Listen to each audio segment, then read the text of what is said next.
দাজলা নদীর পারে হযরত হুযায়ফা রাদিয়াল্লাহু আনহু তৎকালীন বাদশা ছিলেন ইরাকের বাদশা ফয়সাল, প্রধানমন্ত্রী নুরিয়াল মালিকি। বর্তমান ইরাকের বাগদাদ রাজধানীর পাশে একটা নদী আছে দজলা।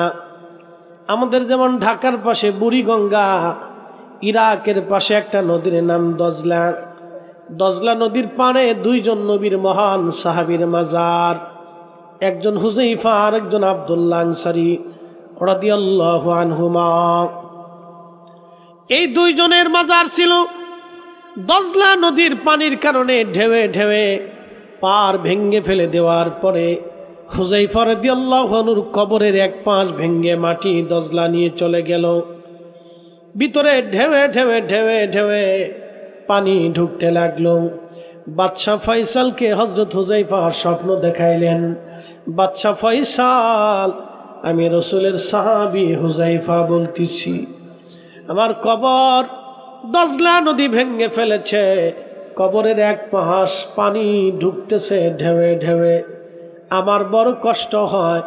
আমার পাশে নবীর আরেকজন সাহাবী ঘুমানো আব্দুল্লাহ আনসারী, পানির কারণে তার কবর স্যাঁতস্যাঁতা হয়ে গেছে, তারও কবরের মধ্যে কষ্ট হয়। আমাদেরকে দ্রুত গতিতে কবর থেকে স্থানান্তর করে অন্য কোথাও সরায় নাও। একবার জোরে বলা যাবে কে মারহাবা। শ্রেষ্ঠ নবী দিলাম রে তরিয়ে নিতে রোজ হাসরে, পথ না ভুলি তাই তো দিলে, পথ না ভুলি তাই তো দিলে, পাক কুরআনের বাণী খুদা তোমার মেহেরবানি, খুদা তোমার মেহেরবানি। সুন্দর ফল সুন্দর ফল মিঠা নদীর পানি, খুদা তোমার মেহেরবানি। তুমি কতই দিলে রাতন ভাই বাড়াদার পুত্র স্বজন, খুদা পেলি অন্ন যুগাও মানি চাই না মানি, খুদা তোমার মেহেরবানি, খুদা তোমার মেহেরবানি।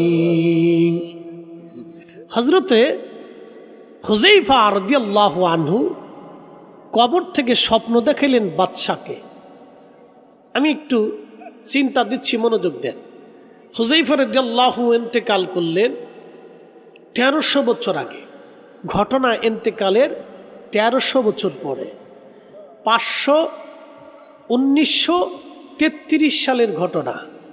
1933 হুযায়ফা রাদিয়াল্লাহু আনহুর ইন্তেকালের 1300 বছর পরে। একসাথে বলবেন আল্লাহু আকবার। কত বছর? 1300 বছর পরেও একজন সাহাবী কবরের ভিতরে জিন্দা। তো সাহাবী যদি জিন্দা হয় তো আমার রাসূল কি জিন্দা? একসাথে বলেন, জোরে বলে নবী আসেনি? জোরে বলেন আছে। সাহাবী রাসূল হযরত হুযায়ফা 1300 বছর পরে তিনি স্বপ্ন দেখান, বাদশাহ আমার কবর ভেঙে গেছে, তাড়াতাড়ি সরাও। প্রথম রাত্রি স্বপ্ন দেখাইলেন। প্রথম রাত স্বপ্ন দেখানোর পরে বাদশা ফয়সাল দিনের কাজের চাপে, রাষ্ট্রীয় চিন্তার কারণে রাতের স্বপ্নের কথা ভুলে গেলেন। দ্বিতীয় রাত আবার নবীর সাহাবী এসে বললেন, বাদশা ফয়সাল, আমি নবীর সাহাবী হুযায়ফা বলতেছি, কবর ভেঙে গেছে গো, কবরে পানি ঢুকে, তাড়াতাড়ি করে কবর সরাও আমাদের। দ্বিতীয় দিন বাদশা ফয়সাল আবার ভুলে গেলেন। তৃতীয় রাত আবার নবীর সাহাবী স্বপ্ন দেখাইলেন, বাদশা ফয়সাল, আমি রাসূলের সাহাবী হুযায়ফা বলতেছি, কবর আমাদের স্যাঁতস্যাঁতা ভেঙে গেছে, সরাও, কষ্ট হয়। তৃতীয় দিনও বাদশা ভুলে গেলেন। চতুর্থ রাত ইরাকের যিনি প্রধান মুফতি ছিলেন, গ্র্যান্ড মুফতি, মুফতিকে সাহাবী স্বপ্ন দেখাইলেন, এ মুফতি সাহেব, আজকে 3 দিন হলো বাদশাহ ফয়সালকে আমি স্বপ্ন দেখাইলাম, কিন্তু বাদশাহ ফয়সাল আমার স্বপ্নের কোনো বিহিত করেন নাই, কোনো ব্যবস্থা করেন নাই। আমার কবর দজলা নদীর পাড়ে ভেঙে গেছে, পানি ঢুকে, আমার বড় কষ্ট হয়। আমার সাহাবী, নবীর সাহাবী আমার বন্ধু আব্দুল্লাহ আনসারীর কবরটা স্যাঁতস্যাঁতে হয়ে গেছে, তাড়াতাড়ি আমাদের কবর সরানোর ব্যবস্থা করো। 1300 বছর পরে 4 রাত পর্যন্ত নবীর সাহাবী স্বপ্ন দেখায়।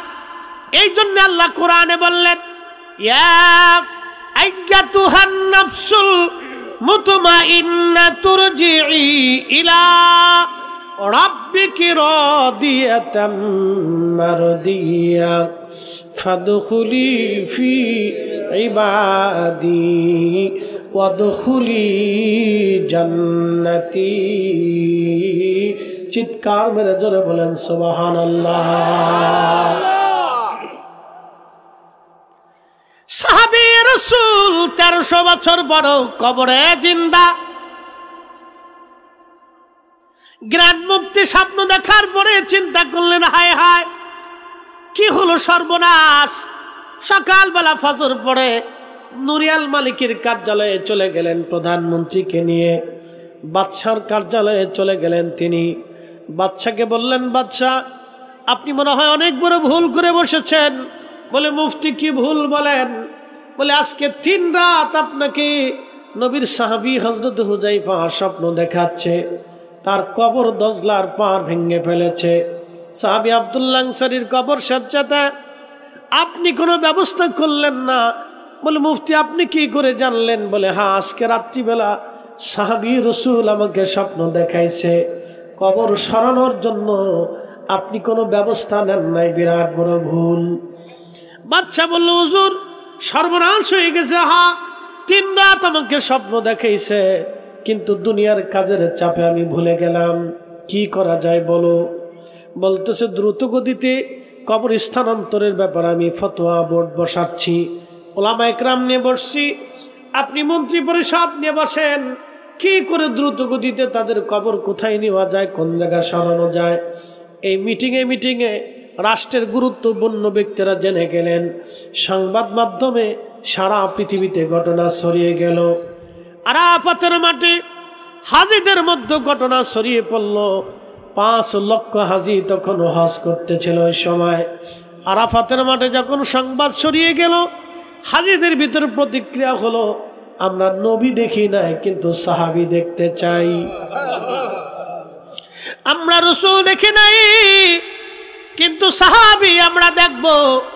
ইরাকের লক্ষ লক্ষ মানুষ বলল, আমরা রাসূল দেখি নাই কোনোদিন, কিন্তু সাহাবী দেখব। এই মহান 2 জন সাহাবীকে কবর থেকে উঠানোর পরে একটা নজর হলো, আমরা সাহাবী দেখতে চাই, সাহাবীরা দেখতে কেমন ছিল।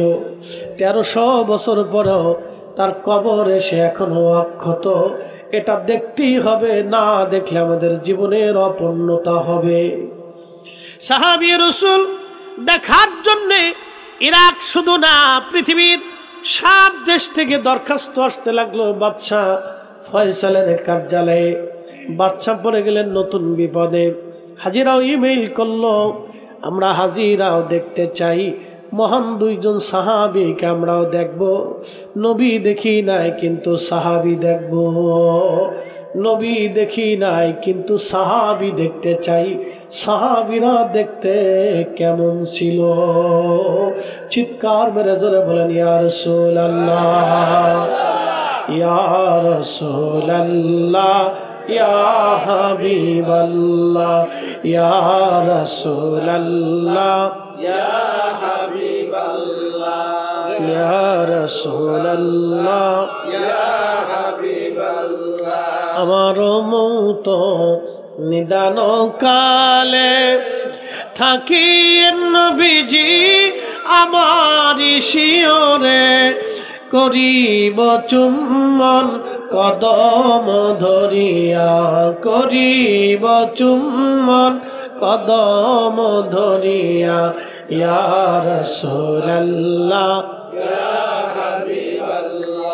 ইয়া রাসূলুল্লাহ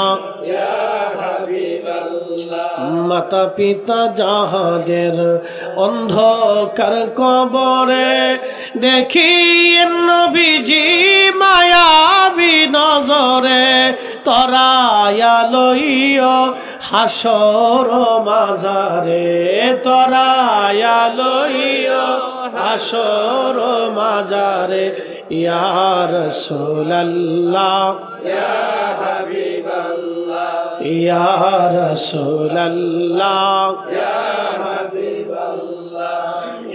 এ মুসলমান, নরসিংদীবাসী, কাজীর কান্দির মুসলমান, খুব মনোযোগ দিবেন। সাহাবী রাসূল 1300 বছর পরে স্বপ্ন দেখায় 1450 বছর আগে কোরআনে যাহা বলা হলো তাহা ঠিক। আল্লাহ পাক বলে দিলেন আল্লাযীনা আমানু ওয়া কানু ইয়াত্তাকুনা লাহুমুল বুশরা ফিল হায়াতিদ দুনিয়া ওয়া ফিল আখিরাহ। যারা ঈমানে আমলে ঈমান আনার পরে যারা মুত্তাকি হয়েছে, তাকওয়াশীল হয়েছে, আমার রব বললেন লাহুমুল বুশরা ফিল হায়াতিদ দুনিয়া, দুনিয়াতে তাদের জন্য সুসংবাদ, অফিল আখিরাহ, আখিরাতেও সুসংবাদ। 1300 বছর পর্যন্ত সাহাবী রাসূল কবরের মধ্যে জিন্দা। একসাথে বলা যাবে আল্লাহু আকবার। খুব মনোযোগ দিয়ে শুনবেন। বাবাজি কবর শরীফ হাজিরা দরখাস্ত করলো। বাদশাহ ফয়সাল দ্রুত গতিতে মিটিং বসাইলেন, কি করা যায়। সাহাবীদের তাগাদা, অন্যদিকে তেনাদের কষ্ট হয়। হুযায়ফা রাদিয়াল্লাহু আনহুর রওজা শরীফের পাশে, মাজার শরীফের পাশে যা দেখলেন, হ্যাঁ দজলা নদী ভেঙে ফেলে দিয়েছে। তখন তারা সিদ্ধান্ত নিল একটা কাজ করা যায়, দজলার এই পার যে পারটা ভেঙেছে এখানে সিমেন্ট দিয়ে রড দিয়ে আমরা একবারে ঢালাই করে দিই, এই জায়গাটা আমরা ঘিরে দিয়ে দেব, বেড়িবাঁধ তৈরি করে দিব এবং কবরের ভিতরের অংশ থেকে পানি নিষ্কাশন করে এই পানিগুলি আমরা দজলার মধ্যে ফেলে দিয়ে জায়গা শুকনা বানায় দিব। তারপরে হাজির আসবে, পৃথিবীর বিভিন্ন দেশ থেকে লোকেরা আসবে, সবার সামনে আমরা মহান 2 জন সাহাবীকে কবর থেকে উঠাবো। আল্লাহ, 1300 বছর পরে একটা বাস্তব ঘটনা। সবার একই চিন্তা, সাহাবী দেখব, নবী দেখার সুযোগ হয় নাই, তাহলে দেখব সাহাবী কেমন। এই জন্য মনে রাখবেন, কবর সত্য, আল্লাহ সত্য, আমার রাসূলও সত্য। তার মানে বোঝা গেল কিয়ামত পর্যন্ত আমার নবীর মুজিজা চলমান হবে। সব নবীর মুজিজা শেষ, আমার নবীর মুজিজা কিয়ামত পর্যন্ত চলতে থাকবে। কথা ঠিক কিনা? আমার রাসূলের মুজিজা কিয়ামত পর্যন্ত চলতে থাকবে, কিয়ামত পর্যন্ত চলতে থাকবে। আমার নবীর মুজিজা বন্ধ হবে না। নরসিংদীবাসী মনোযোগ দিবেন। হাজিরিন, এই মহান 2 জন সাহাবী হজ শেষ হয়ে যাওয়ার পরে সময় আসলো, লক্ষ লক্ষ মানুষ ইরাকের বাগদাদে জমা হয়ে গেল। ইরাকের একজন সাহাবী ছিলেন, তার নাম হযরতে সালমান ফারসি রাদিয়াল্লাহু আনহু। 250 বছর দুনিয়াতে হায়াত পেয়েছিলেন। তিনি অত্যন্ত আশিকে রাসূল ছিলেন। 250 বছর হায়াত পেয়েছিলেন উনি। ইরাকের সালমান পার্ক নামক একটা এলাকা আছে, এইখানে তিনার মাজার আছে। ওই সালমান পার্কে সালমান ফারসি রাদিয়াল্লাহু আনহুর রওজার পাশে, ওনার মাজারের পাশে 2টা কবর খনন করা হলো। 1300 বছর পরে নতুন করে সাহাবী রাসূলদেরকে আবার কবরস্থ সমাহিত করা হবে, কবরস্থ করা হবে আবার নতুন করে। একটু চিন্তা করেন তো, ঘটনাটা কত প্রসিদ্ধ। লক্ষ লক্ষ মানুষ ইরাক হাজি থেকে প্রায় 5 লক্ষ হজ শেষ করে আসছে। ইরাকের লক্ষ লক্ষ মানুষ ইরাকের বাগদাদে জমা হলো। নির্দিষ্ট দিন তারিখ হলো আজকে সবার সামনেই কবর থেকে 2 মহান সাহাবীকে উঠানো হবে। সবাই উপস্থিত হয়ে উপর থেকে মাটি সরানোর পরে ঠিক 1300 বছর আগে যেইভাবে রসুলের সাহাবীকে সমাহিত করা হয়েছিল, সেই চুল, সেই দাড়ি, সেই ত্বক, সেই লাবণ্যতা, সেই চেহারা, সেই ঠোঁট, সেই হাত, সেই বডি, সেই রক্ত সঞ্চালন, সেই চেহারা সেই রকমই পড়ে আছে। কাফনের কাপড়টা পর্যন্ত মাটি ধরতে সাহস পায় নাই। একসাথে বলবেন আল্লাহু আকবার। আর একটু জোরে বলবেন আল্লাহু আকবার। কোরআনে আল্লাহ যা বলছে কোন শব্দ মিথ্যা আছে? রাসূল যা বলেছেন তাই ঠিক। নবী বলছেন আল কবরু রাউজাতুম মিন রিয়াজিল জান্নাহ। কারো কারো কবর আল্লাহ জান্নাতের বাগান বানায় দেয়। পৃথিবীতে একজনের 2টা মাজার আছে, এছাড়া বাকি আর কারো 2-3টা মাজার আছে, এই আছে সে আছে, এগুলির কোনো ভিত্তি নেই। আমি জানি আপনারা এই সুন্নি যারা আছেন তারা মনে রাখবেন পৃথিবীতে একজনের মাজার 2টা, বাকি কেউ যদি বলে যে আমার অমুক পীরের 4টা মাজার, এগুলো সব ডাহা মিথ্যা কথা। এগুলো মানুষের বানানো, অলৌকিক, কাল্পনিক, এগুলোর কোনো ভিত্তি নেই, ভিত্তি হতে পারে না। পৃথিবীতে একজনের 2টা মাজার, তিনি ইমাম হুসেইন শাহাদে কারবালা, সুলতানে কারবালা, শুধু ওনারই 2টা মাজার। বলে কেন? ওনার দেহ মুবারকের মাজার হচ্ছে ইরাকের কারবালা, আর মাথা মুবারকের মাজার হচ্ছে বর্তমান মিশর আল আজহার বিশ্ববিদ্যালয়ের সাথে। একসাথে বলবেন আল্লাহু আকবার। শুনে যাবে, ওনার দেহ মুবারকের মাজার ইরাকের কারবালাতে, আর মাথা মুবারক বর্তমান যেখানে গাজা যুদ্ধ হচ্ছে না, এই গাজার আগে নাম ছিল আসকালান। এই আসকালানে ওনার মাজার ছিল। তো ক্রুসেডাররা, খ্রিস্টানরা একসময় এই অঞ্চল দখল করে নিয়েছিল। এটা আজকে থেকে যুদ্ধ না, সিরিয়ার এই যুদ্ধ আজকে থেকে না। আজকে দেখলেন যে সিরিয়ার সুন্নি মুসলমানরা বিজয় হয়েছে, মারহাবা বলেন। সিরিয়াতে বাশার আল আসাদকে হটিয়ে সুন্নি মুসলমানরা বিজয় অর্জন করেছে। এটা রসুলের ভবিষ্যৎবাণী।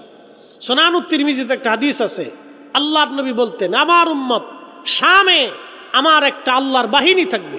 শামে সিরিয়া, ফিলিস্তিন, জর্দান, এই লেবানন, এই অঞ্চলটাকে আগে শাম বলা হতো। নবী বলতেন শামে আমার আল্লাহর একটা বাহিনী থাকবে, কিয়ামত পর্যন্ত তারা কাফেরদের সাথে লড়াই করবে। পৃথিবীর সমস্ত শক্তি একত্রিত হলেও তাদেরকে ধ্বংস করতে পারবে না। জোরে জোরে জোরে জোরে জোরে জোরে। এই বাইতুল আকসাকে কে চলতে থাকবে, কিয়ামত পর্যন্ত এটা চলতে থাকবে, আজকে থেকে না। ক্রুসেডাররা বাইতুল আকসা দখল করে নিয়ে চলে গেল, সুলতানে কারবালার মাজার পড়ে গেল, মাথা মুবারকের মাজার পড়ে গেল খ্রিস্টানদের অধীনে। মিশরের বাদশা তিনি চিন্তা করলেন আমাদের সুলতানে কারবালার মাজার ওখানে থাকতে পারে না, আমি নিয়ে আসতে চাই। তো খ্রিস্টান প্রধানকে তিনি প্রস্তাব দিলেন আমরা ওনার পবিত্র মাথা নিয়ে আসব। তো খ্রিস্টান প্রধান বলেন আমরা তোমাদের নবীর দৌহিত্রের মাথা দিয়ে কি করব? তো নিয়ে যাও, কিন্তু 30,000 স্বর্ণ মুদ্রা দিতে হবে। কত হাজার? 30,000 স্বর্ণ মুদ্রা, বর্তমানে হাজার হাজার কোটি ডলার, বাংলাদেশের টাকা না, আমেরিকান ডলার, হাজার হাজার কোটি ডলার। একসাথে বলবেন আল্লাহু আকবার। এশকে রসুল, যারা বলেন কি রসুল? বাদশাহ বললেন পৃথিবীর সব অর্থ দিয়ে দিব, কিন্তু সুলতানে কারবালার পবিত্র মস্তক আমাকে লাগবে। এর চেয়ে সৌভাগ্য আমার জীবন আর কিছু নাই। ওনার মাথা মোবারক এনে ওনাকেও দেখা হবে, ওনাকে সম্মানও করা হবে। কারণ ইমাম হুসেনকে তো আমি দেখিনি, কিন্তু ওনার মাথা মোবারক উঠানোর পরেই তো ওনাকে দেখা যাবে। জোরে জোরে জোরে জোরে জোরে জোরে। আমরা সুন্নি, এমনিতে সুন্নি না, আমরা বিশ্বাসে সুন্নি, কাজে সুন্নি, দেখাইয়া সুন্নি। কি কথা কন না কেন?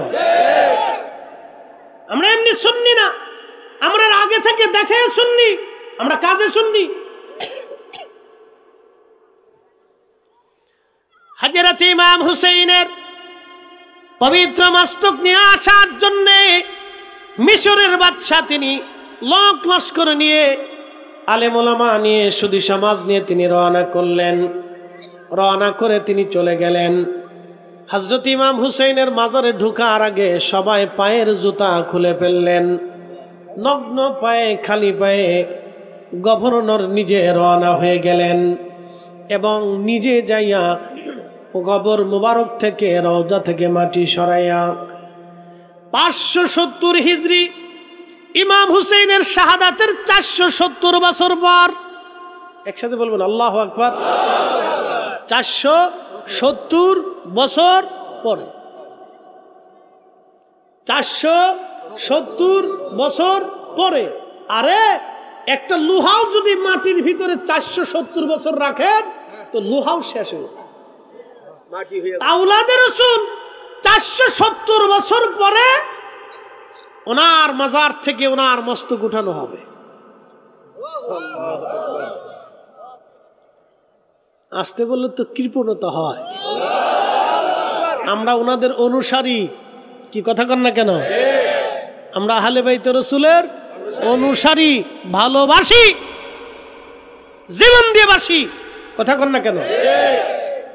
ভালোবাসি, জোরে বলেন বাসেন। না না, একসাথে বলেন বাসেননি, ভালো সব কিছু দিয়েই বাসতে হবে, ঠিক কিনা? আহলে বাইতে রাসূল হুসাইন রাদিয়াল্লাহু আনহুর মাজার থেকে মাথা মোবারক উঠানোর জন্য তিনি যখন মাটি সরাইলেন, দেখলেন 470 বছর পরে, 470 বছর আগে যেইভাবে দাফন করা হয়েছিল, ওনার দাড়ি মোবারক তখনও তাজা, চুল মোবারক তখনও তাজা, ওনার পবিত্র চেহারার নূরানিয়ত তখনও যায় নাই, ঠোঁট মোবারক তখনও তাজা, চক্ষু মোবারক তখনও তাজা, কান মোবারক তখনও তাজা, কর্তিত মস্তক মোবারক থেকে তখনও ফোঁটায় ফোঁটায় রক্ত পড়তেছিল। আর এমন সুঘ্রাণ আসতেছিল, খালি পায়ে বাদশাহ নিজে এবং উলামা ইকরাম সহ সুদূর আসকালান থেকে খালি পায়ে হেঁটে হেঁটে ওনাকে বহন করে নিয়ে মিশরের আল আজহার বিশ্ববিদ্যালয়ের পাশে ওনাকে দাফন করা হলো। কিয়ামত পর্যন্ত ওনার জিয়ারত চলতে থাকবে, একটা দিনের জন্য কখনো জিয়ারত বন্ধ হবে না। একবার জোরে বলা যাবে কে মারহাবা? আছে কথা বলেন, রসুল আছে? নাচতে হয়ে গেল না, নবী আছে। রসুলের ইশকে যদি কারো জীবন কুরবানি হয় তাহলে সে চিরদিন বেঁচে থাকে। কি কথা কন না কেন? মানুষের হৃদয়ে হৃদয়ে বেঁচে থাকে। ডোন্ট মাইন্ড, আমি কোনো রাজনীতি করি না। এই 5ই আগস্টের আগে বাংলাদেশে এক রাজনৈতিক দল ছিলেন, তাদের বিরুদ্ধে বললে তখন অ্যাকশন হইতো। এখন 5ই আগস্টের পরে আর এক রাজনৈতিক চিন্তা চেতনা আসছে, ওনাদের পক্ষে বললে আবার বিপদ আসে। কথা ঠিক কিনা? তাহলে কি হলো, একজন আসে চলে যায়, একজন আসলে আরেকজনেরটা নামে, আরেকজন আইলে আরেকজনেরটা নামে। কিন্তু শাহজালাল রহমতুল্লাহ আলাইহি 750 বছর ধরে এখনো নামে নাই। এই কথা কন না কেন? জোরে বলে। খাজা বাবা আজমিরি এখনো নামে নাই। কথা কন না কেন? খাজা বাবা আজমিরি এখনো, ওনারা দুনিয়ার রাজনীতি করতেন না, ওনারা আল্লাহর সাথে প্রেম করতেন। কি কথা কন না কেন? ঠিক কিনা? তাহলে আমরা যারা সুন্নি আছি আমরা ওনাদের সাথে প্রেম করি, ওলিদের সাথে। কি কথা কন না কেন? ঠিক আছে না? হ্যাঁ, তো বুঝতে হবে আপনাদের। তো প্রেম জাগা মতো করেন, জাগা মতো প্রেম করেন। আমার দিকে তাকান, আমাদের দেশে ছেলে মেয়েরা প্রীতি করে না, যদিও শরীয়তে হারাম। শরীয়তে কি হারাম? হারাম, বিলকুল হারাম। শরীয়তে বিলকুল হারাম, কঠিন পাপের কাজ, নিকৃষ্ট কাজ, পচা কাজ। তো আমাদের ছেলেরা মেয়েরা প্রীতি করে। যখন দেখবেন ছেলে মেয়ে আসক্তি আসে, তখন সে মেয়েটা বাপও চিনে না, ছেলেটা মাও চিনে না। কি কথা কন না কেন? সে বাপ মা চিনে না, ভাই বিরাদারও চিনে না। তখন শুধু তার অন্তরে ওই ওই চিন্তা, ওরে কবে পাবো, কবে বিয়ে করবো, নালি মরে যাবো, নালি চলে যাবো, এই নানান চিন্তা। ও পাগলের মতো হয়ে গেছে গা, এই সেই নানান। ওই যে আসক্তি, অন্তরের আসক্তি। দুনিয়াতে একজন মানুষ যদি একজন মানুষের প্রতি এরকম আসক্তি হয় যে তার জন্য আসক্তি আসছে। শোনেন, আপনার হৃদয়ে রসুল প্রীতি যদি এর চাইতে বেশি না হয় তাহলে আপনি ঈমানের স্বাদ নিতে পারবেন না। পারবেন? পারবেন? এই জন্য বেলালকে মারতে মারতে মারতে মারতে মারতে মারতে পিঠের চামড়া উঠিয়ে ফিরছিল। হাজি যারা আছেন একটু হাত বাড়ান তো, যারা হজ করছেন বা উমরা করছেন বা সৌদি আরবে চাকরি করছেন, হাত বাড়ান তো একটু, তাহলে বোঝা গেল এখানে অনেক মানুষ মক্কা মদিনা ঘুরে দেখে আসেন। হাত নামান। গরমটা কেমন বাবা বলেন তো, বলেন গরমটা কেমন? আপনার যদি 2-3 ঘন্টায় গরমে মরুভূমির ভিতর ছেড়ে দেওয়া হয় তাহলে আপনার কি অবস্থা হবে বলেন তো? শেষ না? একবারে শেষ। শুনিয়া যান হাজিরিন, শুধু নবীকে ভালোবাসার জন্যে, কালেমা পড়ার জন্যে সাহাবী রাসূল হযরত বেলাল রাদিয়াল্লাহু আনহুর পিঠের চামড়া উঠে গেল।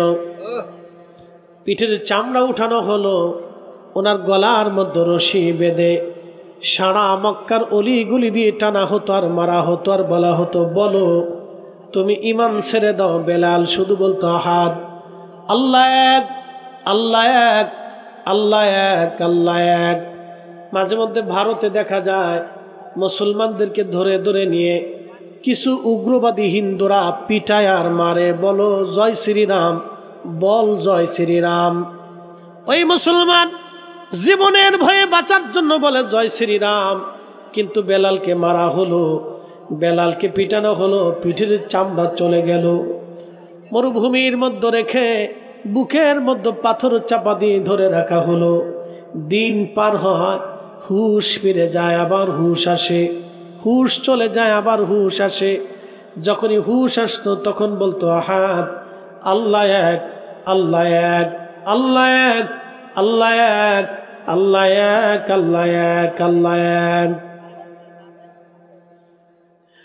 আমাদের কাছে মুসলমানদেরকে পিটাইলে যদি বলে বল জয় শ্রীরাম, বাঁচার জন্য মুসলমান বলবে জয় শ্রীরাম। কিন্তু বেলালকে যেই দিন মারা হলো, বেলাল হাত ছাড়া আর কোনো শব্দ বলে নাই, জবান থেকে আহাদ আহাদ শব্দ এসে গেল বেলালের। শুধু আল্লাহ এক, আল্লাহ এক বলতে লাগলেন। পিটি পিটি তাকে জখম করা হলো, কঠিন অবস্থা হলো হযরত বেলালের। জিন্দিগি বড় কঠিন, এমনভাবে পিটানো হলো, কোনো ওষুধ তাকে দেওয়া হতো না। কত যন্ত্রণায়, কত রাত বেলাল ঘুমাইতে পারে নাই। ব্যথার যন্ত্রণায় বেলালের দিনের পর দিন, মাসের পর মাস ওইভাবে চলে গেছে। খাবারও দেওয়া হতো না। একদিন আবু বকরের দয়া হলো। আবু বকর নবীকে বলেন, হুজুর আপনি যদি অনুমতি দেন বেলালকে আমি কিনে আজাদ করে দিতে চাই। হযরত আবু বকর বললেন, যাও বেলালকে কিনে নিয়ে আসো। অনেক অর্থ দিয়ে বেলালকে কিনে নিয়ে আসা হলো। ও মুসলমান, তারপরও বেলাল সেই দিন মাথা নত করে নাই, কাফেরের কাছে মাথা নত করে নাই। বেলাল আশিকে রাসূল, আমরাও আশিকে রাসূল, আমরাও নবীকে ভালোবাসি, কিন্তু বেলালের মতো ভালোবাসতে পারি নাই। আমি জানি প্রেমে পাগল সে তো মদিনা, প্রেমানলে পুরে মরি, প্রেমানলে পুরে মরি, ওহে রব্বানা। আমি জানি প্রেমে পাগল সে তো মদিনা, আমি জানি প্রেমে পাগল সে তো মদিনা। আল্লাহর নবী হিজরত করে মদিনায় চলে গেলেন, বেলালও মদিনাতে চলে গেলেন। সাহাবী দিয়ে মসজিদ নবী ভরে গেল। সারা মদিনার মানুষ নবীকে মেনে নিলেন। আহা, নবীজি বলতেন, উম্মত রে, মদিনার মানুষ আমাকে ভালোবাসে, আমি নবী মদিনার মানুষকে ভালোবেসেছি। এই মদিনার মানুষকে যারা কষ্ট দিবে তারা আমি নবীকে কষ্ট দিবে। তোমরা আমার মদিনাকে মন্দ বলবে না, আমার মদিনাকে গালি দিবে না, আমার মদিনার মানুষকে কষ্ট দিবে না, আমার মদিনায় গাছ কাটবে না, আমার মদিনায় আগুন ধরাবে না, আমার মদিনায় হত্যা করবে না, আমার মদিনায় তোমরা ঝগড়া ফাসাদ করবা না, আমার মদিনায় যুদ্ধ করবা না। কিন্তু পৃথিবীর একটা নিকৃষ্ট পাপী নবীজি সহিহ মুসলিমে বলে গেলেন, উম্মত মদিনার মানুষকে যারা কষ্ট দিবে আমি রাসূল তার উপরে লানত দিয়ে গেলাম, আখিরাতে তার সমস্ত আমলগুলি বরবাদ হবে, আমি নবী তাকে শাফায়াত করব না, আল্লাহর সন্তুষ্টি থেকে সে মাহরুম হবে, তার দুনিয়া বরবাদ হবে, আখিরাত বরবাদ হবে। আমার মদিনার মানুষকে যারা কষ্ট করবে, কষ্ট দেবে, সে পানির ভিতরে লবণ যেইভাবে গলে যায়, আল্লাহ তার দুনিয়া আখিরাত ওইভাবে গলায় দিবে, নিঃশেষ করে দিবে। বন্ধু খুব মনোযোগ দেন, পৃথিবীর একজন নিকৃষ্ট মানুষ, তার নাম ইয়াজিদ লানাতুল্লাহি আলাইহি। আমার দেশের এক দল আছে, তারা বলি ইয়াজিদ রহমাতুল্লাহ আলাইহি, আমরা বলি লানাতুল্লাহি আলাইহি, আল্লাহ তার উপরে লানত দিক। এই দুষ্ট নবীজি তার সম্পর্কে বলে গেলেন। সাহাবী রাসূল হযরত বেলাল মদিনায়, এই মদিনার যারা কষ্ট দেবে নবী তাদের উপরে লানত দিলেন। ইয়াজিদ এই মদিনায় 3 দিন তার সৈন্যরা আক্রমণ করে 3 দিন পর্যন্ত নবীর মসজিদে আজান বন্ধ করে দিয়েছিল। মসজিদে নবীর বারান্দায় ঘোড়া গাধা বেঁধে রেখে পায়খানা পেশাব করিয়েছিল। মদিনার 10,000 মানুষকে হত্যা করেছিল, 1,000 নারীকে ধরে এনে তারা ধর্ষণ করে মদিনার মাটিকে তারা অপবিত্র করার চেষ্টা করেছিল ইয়াজিদের সৈন্যরা। হ্যাঁ নরসিংদীর মুসলমান, ওই নামের পিছনে যারা রাহমাতুল্লাহ আলাইহি ব্যবহার করে ওরা নাফরমান। জোরে বলেন, জোরে বলেন। যে হারামকে সমর্থন করে সেও হারামখোর। কথা কন না কেন, ঠিক কিনা? আপনি একজন মানুষকে হত্যা করলেন, আর একজন হত্যা করার জন্য সহযোগিতা করলো, দুইজন সমান অপরাধী, দুইজন সমান অপরাধী। যে ইয়াজিদ মদিনার মানুষকে হত্যা করলো, আমার রাসূলের বারগাহ ঘোড়া গাদা বেঁধে অপবিত্র করলো, নবীকে বেইজ্জতি করলো, সেই ইয়াজিদের নামের পিছনে রহমাতুল্লাহ আলাইহি বলে যারা দোয়া করতে চায়, আমরা বলি ওরাও ইয়াজিদের অনুসারী, ওদের সাথে হাসর হবে, ইয়াজিদের সাথে ওদের হাসর হবে। আর আমরা ইমাম হুসাইন শুহাদায়ে কারবালার সাথে আমরা হাসর করব। আল্লাহ কবুল করুক, জোরে বলেন আমিন। যে যাহারে ভালোবাসে সে তো কভু ভুলে না, রাসূল তোমায় ভালোবাসে, রাসূল তোমায় ভালোবাসে, তুমি তারে ভুইলো না। যে যাহারে ভালোবাসে সে তো কভু ভুলে না।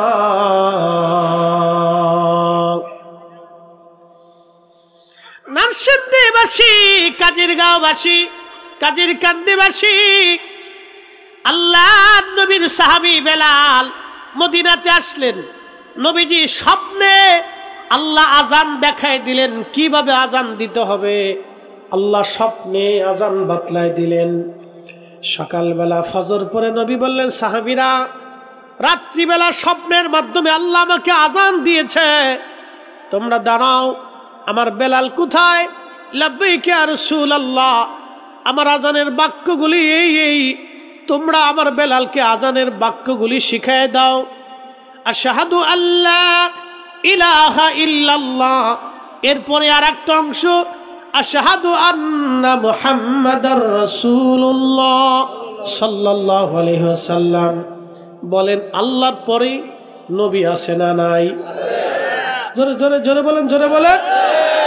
আজানে আজানে আজানে আল্লাহর পরে নবী আছে, তাহলে নারে তাকবীর আল্লাহু আকবার বলার পরে নারে রিসালাত ইয়া রাসূলুল্লাহ বলতে অনেকের কাছেই ভালো লাগে না। কেন লাগে না আমি জানি না বাবা, কেন লাগে না আমি জানি না। যারা বেদাত বলেন তারা কি জনতা আমি জানি না। আপনি আপনার জনতা নিয়ে থাকেন, কিন্তু আজান থেকে কোনোদিনও আল্লাহর পরে রসুল কাটতে পারবে না, কোনো সুযোগ নাই। এজন্য আমরা নারে তাকবীরের সাথে আমরা রিসালাতের স্লোগান দিবই। কথা কন ঠিক কিনা? ইদা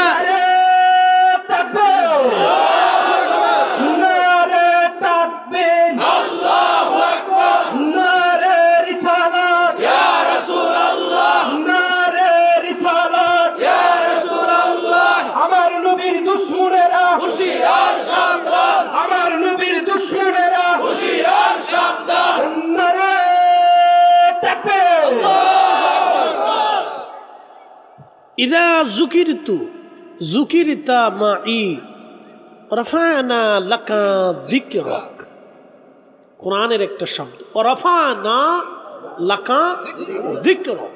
নবী গো, আমি আপনার শানকে, মানকে, জিকিরকে, আলোচনাকে সমুন্নত করেছি, সুপ্রসিদ্ধ করেছি, বুলন্দ করে দিয়েছি। আয়াত নাজিল হলো, জিব্রাইল আসলেন, এসে বলেন হুজুর তাফসীর কি জানেন? বলে আল্লাহু আলাম। জিব্রাইল বলেন ইয়া রাসূলুল্লাহ, আল্লাহ আমাকে তাফসীর করে পাঠিয়েছেন, জানিয়েছেন ইদা যুকিরতু যুকিরতা মাই, আল্লাহর জিকির যেখানে আপনার জিকির হবে সেখানে, আল্লাহর শান যেখানে আপনার শান সেখানে, আল্লাহর কালাম যেখানে আপনার সুন্নাহ সেখানে, আল্লাহর আইন যেখানে আপনার আইন সেখানে, আপনি যেখানে আল্লাহ যেখানে আপনি সেখানে, আল্লাহ যেখানে আপনি সেখানে, আল্লাহর স্লোগান যেখানে হবে রসুলের স্লোগানও সেখানে হবে। ঠিক কিনা?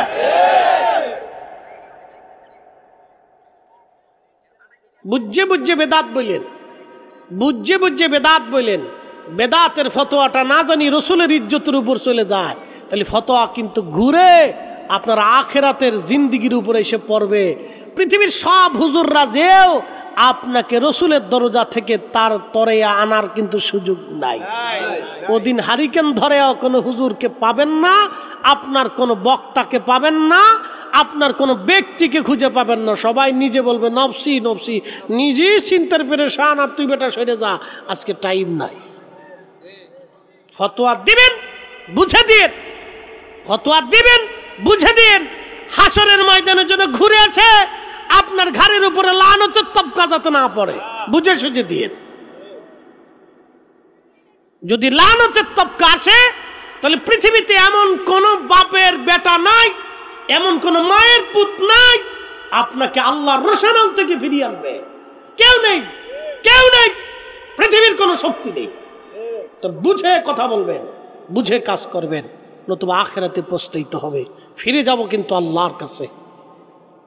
সেই দিন আল্লাহর পাশেই আমার রসুল বসা থাকবে। কোন চেহারা নিয়ে বসে থাকবে সেই দিন? আল্লাহর নবীর সামনে দাঁড়াবেন। চিন্তা ভাবনা করে যেন, চিন্তা করে তারপরে কবরে যেতে হবে। বিপদ আছে কিন্তু, মহা মুসিবত। বেলালকে আজান শিখিয়ে দিলেন নবী, আজান দিতে লাগলেন। বহুদিন আজান দেন। আজানের ফুয়ুজুদ এতই চমৎকার, কবি ছন্দমালাতে লিখছেন, আজও সেই মুসলিম আছে আগের মতোই, আবু বকর ওমর উসমান নেই আজও সেই, কোরআন আছে আগের মতোই, সাহাবীদের মতো পাঠক নেই আজও সেই, আজানের রসম আছে আগের মতোই, আজানের রসম আছে আগের মতোই, বেলালের মতো মুয়াজ্জিন নেই আজও সেই, আশিক রাসূল বেলাল আজান দেওয়ার পরে প্রিয় নবীজি হুজরা মোবারক থেকে বের হয়ে নামাজ আসতেন। আসার পরে বেলাল নবীকে দেখতেন। 4 কারণে মানুষ মানুষকে ভালোবাসে। 1 নম্বর জামালিয়াত, 2 নম্বর কামালিয়াত, 3 নম্বর কারাবাত, 4 নম্বর ইহসান। আমার নবীর মধ্যে জামালিয়াত ছিল, কামালিয়াত ছিল। কারাবাত মানে নৈকট্য। আপনি যত সহবত দিবেন তত মোহাব্বত বাড়বে। এই জন্য সন্তানকে সময় দিতে হয়, সন্তানদের সাথে সময় দিতে হয়। যত সময় দিবেন বাবা মার প্রতি সন্তানের তত দরদ বাড়বে। আমার রসুলের সোহবতে সাহাবীরা থাকতে থাকতে থাকতে থাকতে এতটাই ইশক জন্ম নিল, এতটাই প্রেম জন্ম নিল যে রসুল ক্ষুধার্ত থাকলে সাহাবীরাও থাকতেন। আল্লাহু আকবার। হযরত বেলাল এতই আশিক হলেন, প্রত্যেক ওয়াক্ত আযানটা নবী বেলালকে দিয়ে দেওয়াইতেন। নিয়মিত মুয়াজ্জিন, তার এত মর্যাদা হলো নবীজি বলে গেলেন, সাহাবীরা রে, আমার বেলাল হাসরের ময়দানে সবার সামনে দাঁড়াবে। পৃথিবীর সব মুয়াজ্জিনরা বেলালের পিছনে পিছনে দাঁড়াবে। আমি জান্নাতে গেছি, যাইয়া দেখি বেলালের আওয়াজ আগে আগে পাওয়া যায়। আইসা বেলালকে জিজ্ঞেস করলাম, বেলাল, জান্নাতের মধ্যে তোমাকে আগে আগে দেখলাম, কারণ কি? বেলাল বলল, হুজুর, আমার আবার ওযু করি, ওযু করার পরে 2 রাকাত নামাজ আদায় করি। একসাথে জোরে বলেন মারহাবা। আর আমরা অনেকের পোলাপান আছে মুতি পানি লেয় না, তো ওযু করবে কোন সময়? পেশাব করে পানি লেয় না। আর বেডিকের কথা তো কই লাভ নেই, সে মেকআপই সারে না, তো ওযু করবে কোন সময়? খালি সোনু ডলে সুন্দর হওয়ার জন্য। আল্লাহর কসম করে বলি, সোনু ডলে কোনোদিন সুন্দর হওয়া যায় না। সুন্দর হইতে হলে নারীকে 2টা কাজে আসতে হবে। 1 নম্বর ওযুতে, 2 নম্বর পর্দায়। কয় কাজে? জোরে বলেন, কয় কাজে? 2 কাজে। ওযুতে, পর্দায়, 2 কাজে আসলে নারী এমনি সুন্দর হয়ে যাবে। একসাথে বলা যাবে না আল্লাহু আকবার। মনোযোগ দিয়েন। হযরতে বেলাল মুয়াজ্জিনে রাসূল, নবীর মুয়াজ্জিন হয়ে গেলেন। নবীজির ইন্তেকালের সময় ঘনিয়ে গেল। আল্লাহর নবীর কাছে জিবরাইল বারবার আসে, খোঁজ খবর নিয়ে যায় নবী কেমন আছেন। শুধু জিবরাইল এখন আর একা আসলেন না, আজরাইল আসছে। এসে নবীজির দরজায় বসলেন।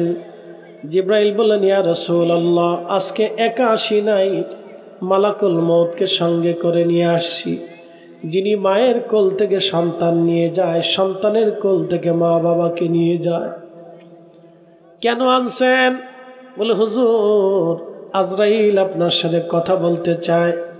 আজরাইল সালাম দিয়ে বলেন, ইয়া রাসূলুল্লাহ, আল্লাহ পাকের ফরমান হলো, আপনি নবী যদি অনুমতি দেন, আপনাকে আমি আল্লাহর দরবারে নিয়ে চলে যাব। আর যদি অনুমতি না দেন, আপনাকে রেখে চলে যাব। আপনার যতদিন মন চায় ততদিন উম্মতের মাঝে থেকে যাবেন। হয় না চিৎকার মেরে বলেন, ইয়া রাসূলুল্লাহ, আমাদের মৃত্যু আমাদের হাতের মধ্যে নাই। কিন্তু আজরাইল এসে নবীকে বলেন, হুজুর, সুপ্রিম পাওয়ার আপনার, আপনার আগে এমন সুপ্রিম পাওয়ার আর কারো হয় নাই। আপনার পরে কিয়ামত পর্যন্ত এরকম সুপ্রিম পাওয়ার কারো হবে না। আপনি ইচ্ছা করলে আমার সাথে চলে যেতে পারেন, আর যদি ইচ্ছা করেন উম্মতের মাঝে আপনি থেকে যেতে পারেন। আপনি বললে জান কবজ করব, না বললে আমি আজরাইল ফিরে চলে যাব। নবীজি বললেন, জিবরাইল, আল্লাহর ফরমান কি এরকম? বলে, হায় ইয়া রাসূলুল্লাহ, আল্লাহর ফরমান এরকম নবীজি। আল্লাহ রাব্বুল আলামিন জিবরাইল ডাক দিয়ে বললেন, ইয়া রাসূলুল্লাহ, তবে আমার রব, আমার আল্লাহ আপনার দিদারে আগ্রহী হয়ে অপেক্ষায় আছে। আপনার দিদারে আমার আল্লাহ আগ্রহী নবী গো, আপনার মাসুক আপনার অপেক্ষায় আছে। নবীজি কেঁদে দিয়ে বললেন, জিবরাইল, তাহলে এই দুনিয়াতে আর আমি থাকতে চাই না। আমার মাসুক, আমার মাওলা আমার অপেক্ষায় আগ্রহী।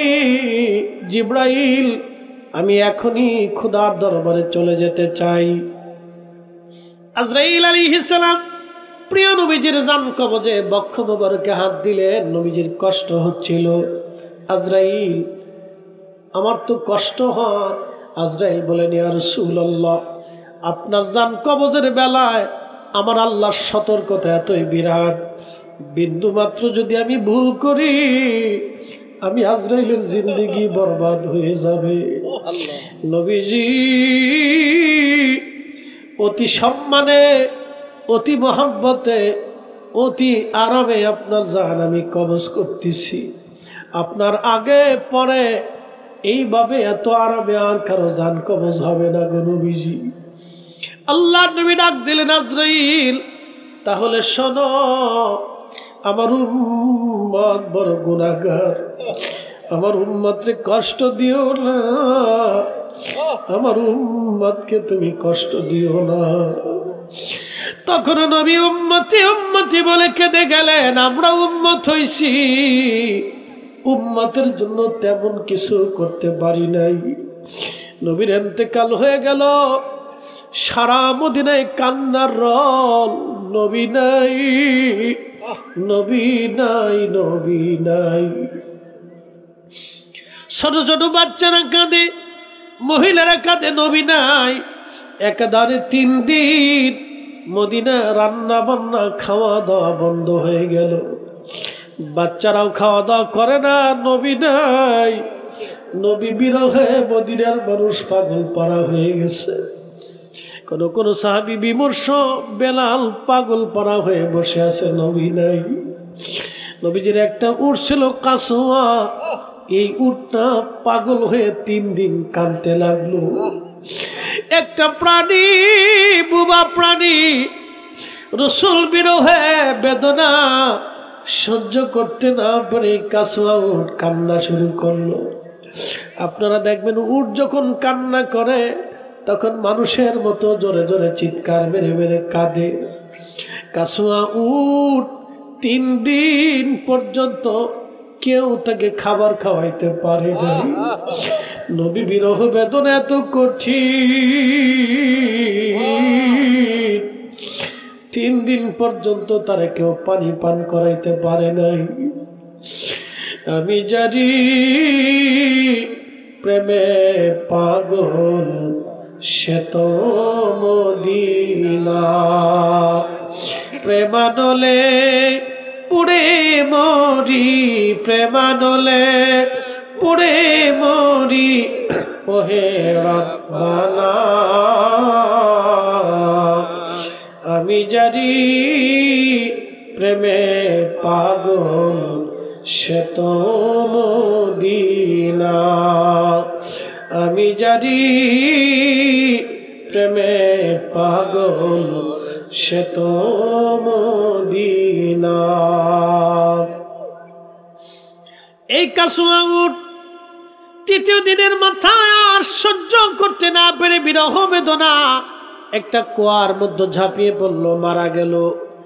রাসূল বিরহ বেদনায় একটা উট পর্যন্ত সহ্য করতে পারে নাই। আহা, সে মারা গেল। নবীজি বললেন, উম্মত রে, আমি হাসরের ময়দানে আমার মিম্বরের নিচে উস্তুনে হান্নানাকে দাফন করা হলো। আমি উস্তুনে হান্নানাকে নিয়ে আমার কাসওয়া উটের পিঠে চড়ে আমি নবী হাসরের ময়দানে ফুলসিরাত পার হয়ে আমার 70,000 উম্মত আগে নিয়ে আমি নবী আগে জান্নাতে যাব। জান্নাতের দরওয়াজা আমার আগে হাসরের ময়দানে কেউ খুলতে পারবে না। এই চাবিটা আমার হাতেই থাকবে, আর আমার মাধ্যম ছাড়া আমার কোন উম্মত জান্নাতে যেতে পারবে না। একবার জোরে বলা যাবে কি, ইয়া রাসূলুল্লাহ।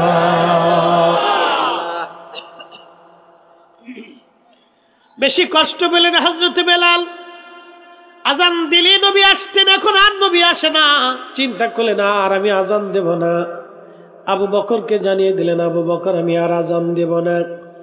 বেলালের জীবনীর ভিতরে আসছে, ইমাম জাইলাই নাসবুর রায়ার মধ্যে তিনি লেখেন, হযরত বেলাল আবু বকরের সামনে এসে দাঁড়িয়ে গেলেন।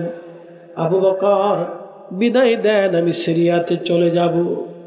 আবু বকর, আমাকে বিদায় দিয়ে দেন, আমি চলে যাব, আর আমি মদিনায় থাকবো না। আবু বকর জিজ্ঞেস করলেন, কেন বেলাল? বলে, হুজুর, মদিনার আমার কাছে এখন আর ধৈর্য ধরতে পারতেছি না, কষ্ট হয়। বলে, বেলাল রে, তুমি কি রসুলকে বেশি ভালোবাসো, আমরা কি বাসি না? বলে, হ্যাঁ আবু বকর, আমি রসুলের রওজা মোবারক দেখলে আমার আর সহ্য হয় না, আমি স্থির থাকতে পারি না।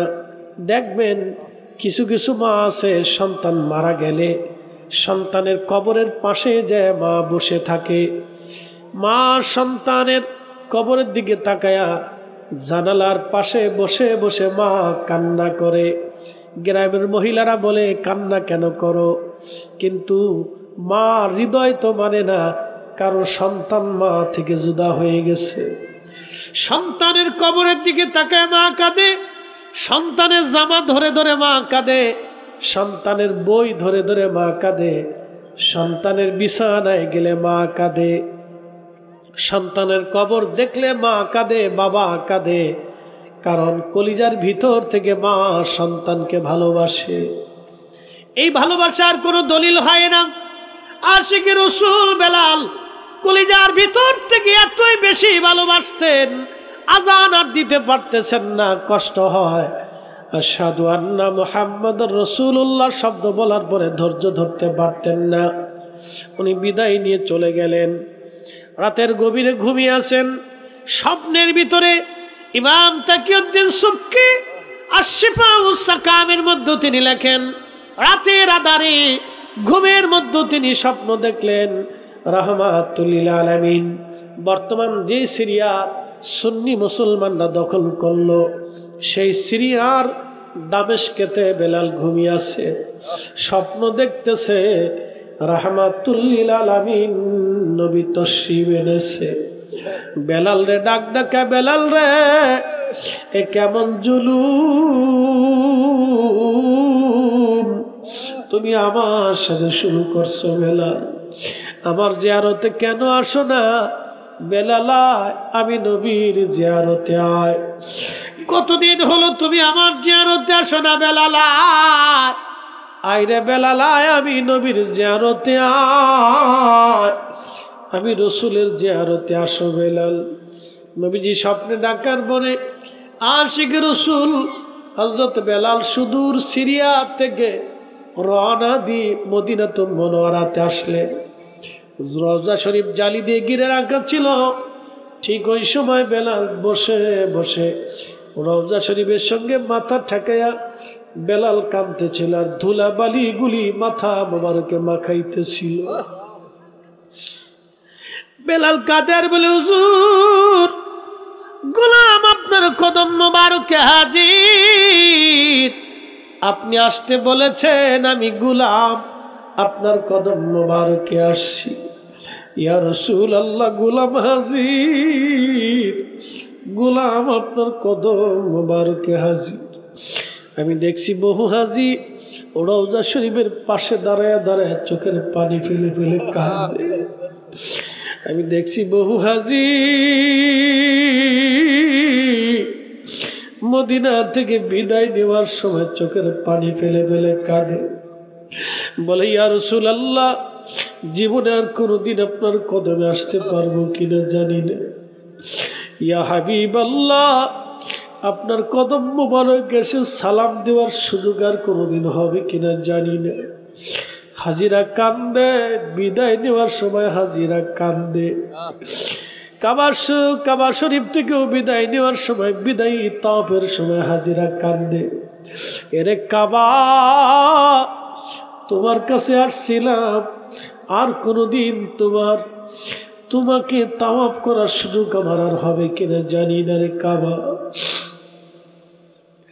এইভাবে হাজিরা কাঁদতে থাকে।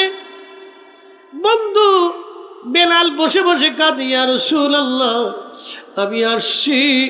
গোলামকে আসতে বলেছিলেন, আমি আসছি। আল্লাহর নবীজির নতুন মুয়াজ্জিন আসছে আজান দেওয়ার জন্যে। এসে দেখতেছে নবীর মুয়াজ্জিন বসে বসে কান্না করে। ডাক দিয়ে বলল, শুনছো সাহাবীরা, নবীর মুয়াজ্জিন বেলাল আসছে গো।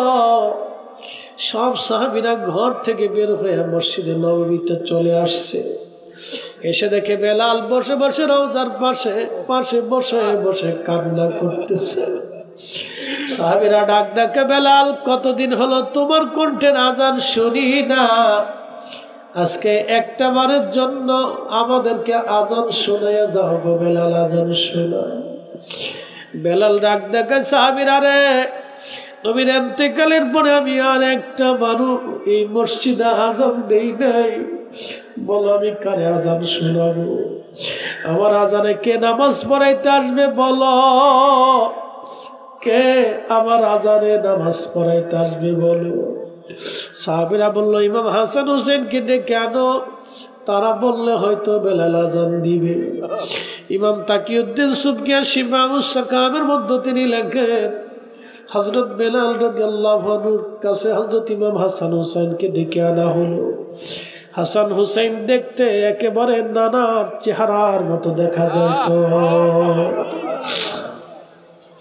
আবার নবীর সৌন্দর্য দুই ভাই পেয়েছিলেন, হযরত বেলাল রাদিয়াল্লাহু তাআলা আনহু ইমাম হাসান হুসেনকে দেখে রওজা শরীফ থেকে উঠা ইমাম হাসানের বুকের মধ্যে মাথা ঠেকায় গুনগুন করে কান্দে, ইমাম হুসাইনের বুকের মধ্যে মাথা ঠেকায় কান্দে।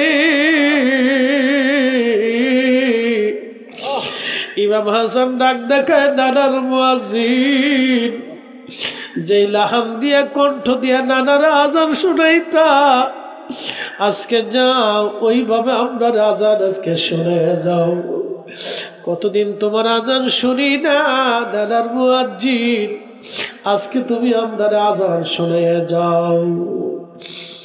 আশিকে রসুল বেলাল আর স্থির থাকতে পারেন নাই, রসুলের দৌহিত্র কলিজার টুকরা, তার কাছে আজান শুনতে চাইছে। একটা দৌড় দিয়ে মসজিদে নববীর ভিতরেই বর্তমানে সেই আজানের জায়গা করে রাখা হয়েছে। দেখবেন একটা ছাদের মতো, একটা ছোট্ট ছাদের মতো, ঘরের ছাদের মতো একটা জায়গা টাইলস দিয়ে সুন্দর করে মসজিদ নববীর ভিতরে করে রাখা হয়েছে। এখনো সেই মুয়াজ্জিনরা ওইখানে দাঁড়ায় মসজিদে নববীতে আজান দেয়। ওটা বনু নাজ্জার গোত্রের এক মহিলার সাহাবীর ঘর ছিল, ওই ঘরের উপরে দাঁড়ায় বেলাল আজান দিতেন। হযরত বেলাল ওইখানে দাঁড়াইয়া যখন আজান দিলেন, আল্লাহু আকবার আল্লাহু আকবার, সারা মদিনার রন্দে রন্দে আজানের আওয়াজ ছড়িয়ে গেল। ফজরের সময়, তাহাজ্জুদের সময় মদিনার ঘর থেকে শিশু বাচ্চা থেকে শুরু করে বালক বালিকা, যুবক যুবতী, মহিলা নারী বৃদ্ধ, এমন কোন ব্যক্তি নাই রে মদিনার ঘর থেকে বের হইয়া নবীর রওজা মুবারকের দিকে দৌড় দিচ্ছে। সবার মুখে একটা বাণী, একটা কথা, নবী বুঝি ফিরে আসছে, রসুল বুঝি ফিরে আসছে রে, নবী বুঝি ফিরে আসছে। হে রসুল তোমায় ভালোবাসি, অন্তরে শুধু মুখে না, জান্নাতের আশায় নয় হে রসুল, জাহান্নাম কেউ ডরি না। তোমায় পাওয়ার আশায় মন ছুটে যাই মদিনায়, এ আশিকে দিদার দাও না, আর দূরে থাকিও না। হে রাসূল তোমায় ভালোবাসি, অন্তরে শুধু মুখে নয়, জান্নাতের আশায় নয় হে রাসূল, জাহান্নাম কেউ ডরি না। ঠিক হযরত বেলাল যখন আশহাদু আন্না মুহাম্মাদার রাসূলুল্লাহ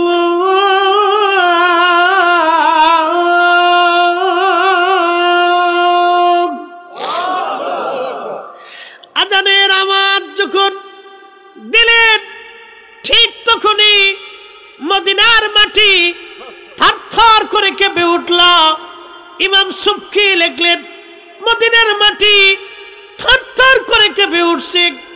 পৃথিবীতে কারো আজানে কোনোদিন ভূমিকম্প হয় নাই, আর কোনোদিন হবে না। একদিনের আজানে, সেই দিনের আজানে মদিনার মাটিগুলি কেঁপে উঠল, পৃথিবীর মাটি কেঁপে উঠল। বুঝতেই পারতেছেন ইশকে রাসূলের তাড়নায় পৃথিবীর মাটি পর্যন্ত স্থির থাকতে পারে নাই। তাহলে মদিনার মানুষের হালত কেমন হয়েছিল আপনি বুঝেন। মদিনার এমন কোন মানুষ ছিল না সেই দিন না কেঁদেছিল। সবার একই চিন্তা, রাসূল কি ফিরে আসছেনি, রাসূল আসছেনি, নবী আসছেনি, রাসূল বুঝি ফিরে আসছে, নবী আসছেনি। বুঝতে পারতেছেন মদিনার মাটি কেঁপে উঠল। সেই দিন মদিনার মানুষের হালত কি হয়েছিল। আহা, বড় কঠিন রাসূল প্রেম, বড় কঠিন। ইশকে রাসূল, ইশকে রাসূল যার নাই সে ঈমানের স্বাদ নিতে পারে না, ঈমান কি জিনিস সে বুঝবে না, ঈমান কি জিনিস বুঝবে না। যার কারণে গত সৃজন রে দেখো চন্দ্র সূর্য তারা শূন্য ভরে, আসে আচল নিশ চলে ধরা ধরে, নবী নবীনে ভাবো সবই মিশে।